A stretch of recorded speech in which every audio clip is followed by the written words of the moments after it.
Hello, नमस्ते, जय माता दी, श्री शिवानो शुभम। और आप सब अच्छे हैं, ऐसा मेरी उम्मीद है। ऐसा मेरी भोले बाबा से प्रार्थना है कि आप सब जहाँ रहें स्वस्थ रहें और मस्त रहें। तो हम लेके आए हैं एक नट का गीत भाभी के साथ में, आप सबको अच्छा लगेगा ऐसा मेरा उम्मीद है।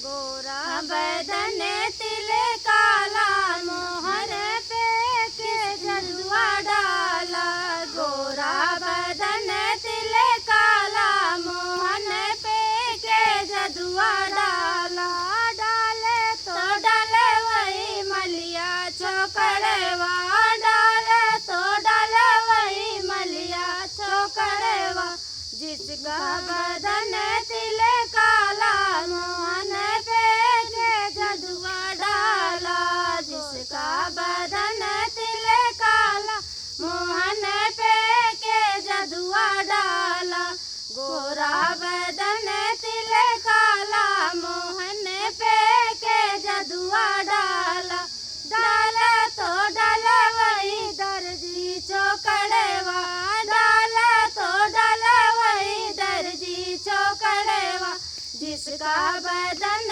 तिले काला मोहन पे के जदुआ डाला, गोरा बदन तिले काला मोहन पे के जदुआ डाला, डाला तो डाला वही सोनरा चौकड़वा, डाला तो डाला वही सोनरा चौकड़वा, जिसका बदन तिले काला मोहन पे के जदुआ डाला, जिसका बदन तिले काला मोहन पे के जदुआ डाला, गोरा बदन तिले काला मोहन पे के जदुआ डाला।